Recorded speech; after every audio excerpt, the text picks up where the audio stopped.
Hi everyone, Jay Marks of Denton County Giving with my good friend Kristen Howell of Children's Advocacy Center of North Texas. He did it. Right, things have changed since the last time we talked. Yeah. I mean, 4 years ago when we did our last interview, we were about this close to having the money you need to build the building we're in right now. That's exactly right. We had been in a long capital campaign that the whole community participated in. Galas went for it, breakfast went for it, people gave big gifts, little gifts, all kinds of gifts to be able to make this place happen. And this place is a pretty magic place. Yes, it really is. It saves lives, first of all. We'll just say that immediately, that it literally saves lives. Children's Advocacy Center of Denton County is what it used to be called, and now we're of North Texas. That's right. Covering Denton County, Wise County, and now Jack County. That's exactly right. Yeah. Wow, amazing growth, and happy 25th anniversary. Thank you. You know, Yeah. let's just quickly define I love it. what a Children's Advocacy Center is and does. Yes, okay. It's actually a national brand that is present in communities that we are the place a kid goes when an outcry of abuse has been made.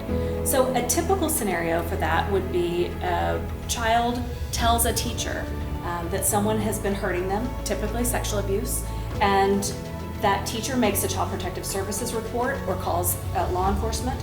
And this is the place that investigation happens. The family comes here, they receive their services here, because we know that it's important to stop that abuse. We know it's important to investigate and prosecute that abuse, but we also know that it's important to heal from that abuse. And so all of those services happen on this campus. It's amazing. The best thing that can happen here, and I watch it happen every day, kids come in with what I would call the weight of the world on their shoulders. Their little tiny shoulders are holding a burden that is way too big for them to carry alone.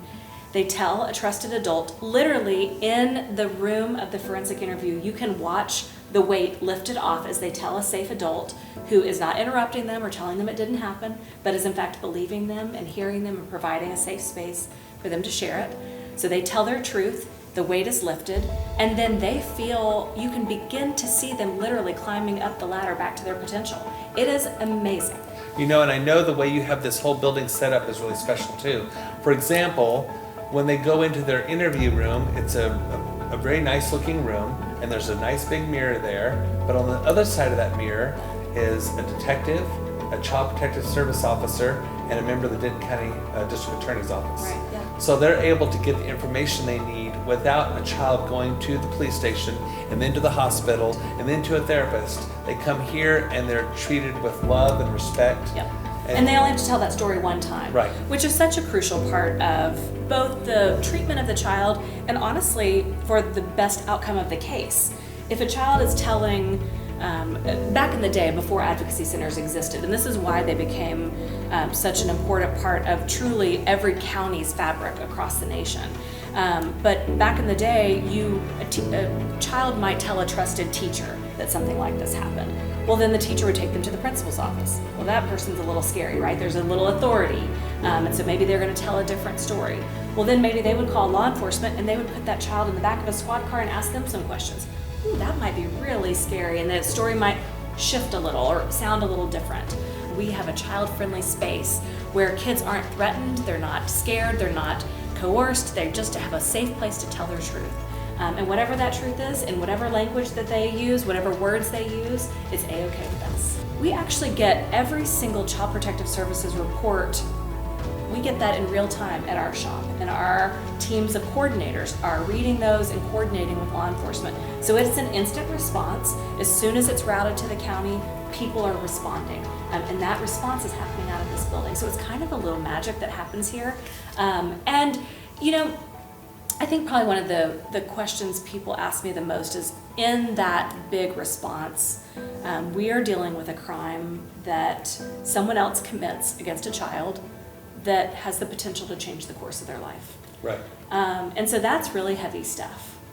People worry that this is too dark of work. And I would argue that this is the plate where the dark is lifted, Yeah. where just truly amazing people come together and help right the wrong that has happened. But I'm going to go ahead and just ask kind of a crazy question, because here in good old Flower Mound, Texas, or beautiful Denton County, we're a wonderful community, great schools, shops, stores, and everything real estate agents like me tell about. Yeah.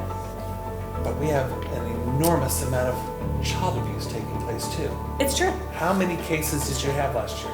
We had a huge increase in the number of cases last year. Due to COVID. Due to COVID. We think, it's interesting because as soon as COVID happened, we knew kids were going to be in danger. They were going to be at risk. They were going to be potentially in homes where they were not safe, and those trusted adults like teachers weren't going to be in their lives as much, so maybe they weren't going to be able to report it as much. So we knew right away we had a huge problem on our hand. The truth is that problem has stayed, and I don't know if it's both growth in this area, and I think that's a piece of it, or else if the impact of COVID on stress, job families, loss, and yes, everything else. Exactly. And so now we have inflation. Right, so the stressors haven't gone away. But it's even harder now because moms and dads are trying to make the dollar stretch, and we all know that mental illness and all kinds of terrible things cause this, but also family stress and family violence. You're not just doing sexual abuse, you're doing assault and domestic battery and things like that, or even where moms and dads are fighting and hurting each other and kids are witnessing That's it. exactly right. Kids are witnessing it, kids are trying to keep a parent safe, kids are intervening, or kids may be in the way if guns are brought out. So there are lots of ways that kids can be hurt in times like this. So you're exactly right. Family violence is a huge part of the stuff kids are seeing in this community, just like in every community. Bottom line, this incredible place doesn't just operate on hope. It operates on the community, businesses, donating. How can people donate? What's the best way that people can donate and help? Yeah, okay, I love it so much. This is the community's way of helping child abuse cases. So whether you are a volunteer with your time, you are doing a donation drive and bringing goods for our Rainbow Room to be able to give directly to families who have concrete needs, or you are donating with a check, and we take little checks and big checks, we take all the checks. It is so important that community dollars are raised here because they fund the services for this community. But interestingly, for every dollar we raise locally, we get $4 from our federal, from the federal dollars. So it's a super important partnership that we are able to access more dollars because the community steps up here. Very good. So if I donated $1,000, you'd actually get $5,000 because of the $4,000 with the federal government. I mean, that's a win-win. No, that is.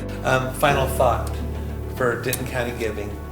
Would you please share what you told me privately off camera about going into the light with everyone? Yeah. You know what? One of the things that people ask me all the time is, how do you handle being in this dark business? And the truth is, I do it just like every parent in America does it. When there is darkness and your child is afraid, you turn on the light. So what we do here is we turn on the lights for families. We bring people out of the darkness into the light, and it is a good thing. When kids find justice and healing and safety, it's a miracle. Thank you so much, Kristen. Thank you. And everyone watching Denton County Giving, please contribute to the Children's Advocacy Center of North Texas. Thank you for watching. Thank you.